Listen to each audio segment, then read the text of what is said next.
All of his books include More Guns, Less Crime and Gun Control Myths. John, welcome back. How have you been, my friend? Doing great. It's great to talk to you, George. Thanks for having me on. So much to talk with you about, but I want to get your reaction to what's going on right now, and that is the National Guard going into Washington, D.C.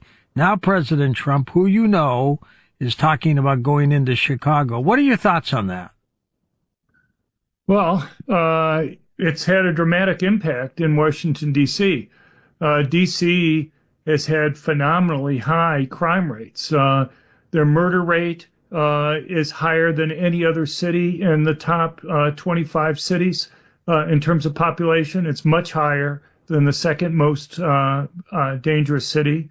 Their violent crime rate is one of the highest in the country. If you compare it to states, because a lot of people want to make it a 51st state, there's no place that's even close. I mean, it's like 434% higher than the average for the other states. It's like 160% higher than the worst state there in terms of murder rates. And so something needed to be done, I think. And, you know, the interesting thing is you have all these commentators like on MSNBC and Mark Halperin and his two-way show say that they go and they talk to Democrats in Washington, D.C., and privately they'll say, boy, it's about time somebody did something. But, you know, when they go to the media, they criticize Trump for being authoritarian. Look, here's the bottom line, and that is it's not a mystery how to reduce crime. You have to make it risky for criminals to commit crime. And you can do that with higher arrest rates, higher conviction rates, longer prison sentences. You can also do it by letting victims be able to go and defend themselves. And the Trump administration has been trying to deal with all those things. So you look at policing and arrests. In Washington, D.C., they have about 1,300 patrol officers. You're not going to get more than at most a third on duty at any point in time. So it's like 400 and some. You know, for 400 and some patrol officers to go and protect a district of 721,000 people, it's understandable why the police unions say that they're just stretched too thin. And so when Trump goes and adds in another 500 federal law enforcement like FBI and DEA and others, plus another 800 National Guards, I mean, he's effectively doubling the number of people that you have patrolling the streets that are there. And that we've seen a big increase in the number of arrests. And also in terms of prosecutions, they're making a big difference. Adults in D.C. are prosecuted by the U.S. attorney. That's very different than any other part of the United States. And during the Biden administration, they just didn't like prosecuting people very much. In 2022, the Biden U.S. attorney there declined to prosecute 67% of those who were arrested. In 2023, he still declined to prosecute 56% of those who were arrested. That's being changed dramatically right now. And I think you see the impact in terms of the crime rates. We've gone for, I think now it's 13 days without a homicide occurring in D.C.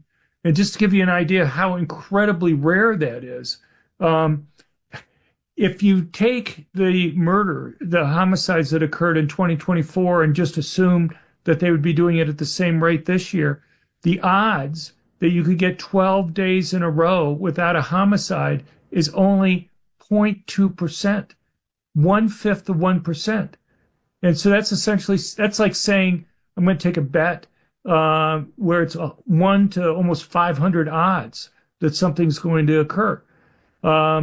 You know, even if you take the crime data from this year, you're talking about something that's not much more than a third of 1%. And so, you know, these are very, you know, I think it's pretty clear that it's just not randomness that we've just had this huge drop in crime rates occurring in D.C. And you put more police on the street, more boots on the ground, you prosecute people, and they're also doing things to make it easier for people to defend themselves. D.C. up until just a couple weeks ago, it could take 6 to 8 months to go through the process to get a concealed carry permit. The Trump administration put pressure on DC to speed that up, and now they're promising that all the permits will be processed and given out within 2 weeks.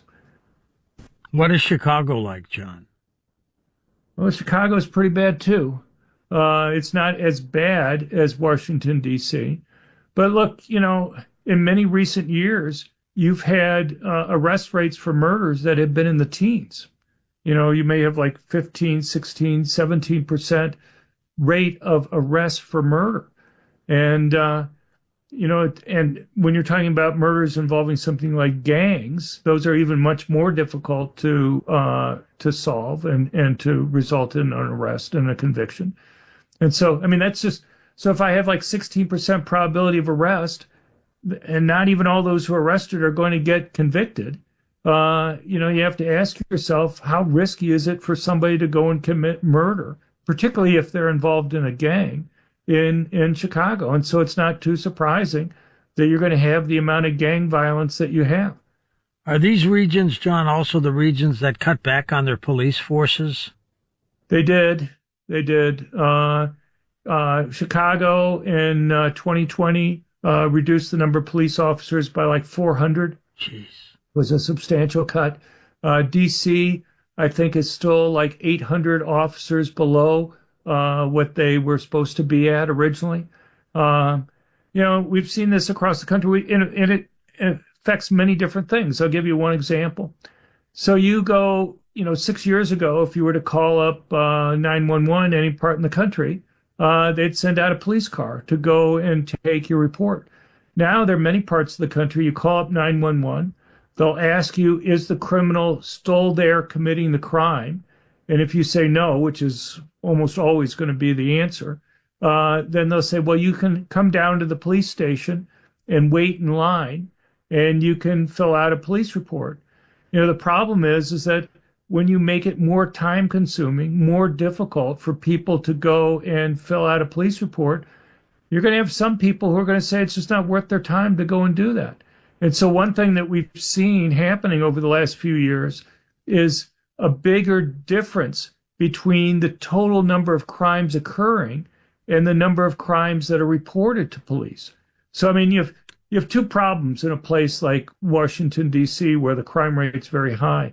And that is, we've known for a long time that when crime rates are high and you're not solving a lot of crimes, people are less likely to go and want to report crimes. If they don't think that the criminals are going to be caught and punished, there's not the same incentive for them to go and report a crime as having occurred.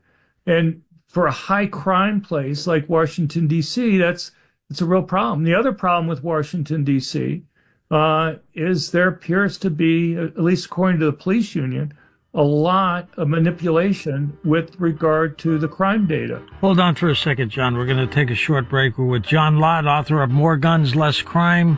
We will be back in a moment on Coast to Coast AM. Do you have a photo that you think would interest the Coast to Coast audience? We're always on the hunt for unique and unusual images for our photo gallery. To submit your image, simply go to coasttocoastam.com and mouse over the media button on the upper navigation bar, and you'll see the submission option.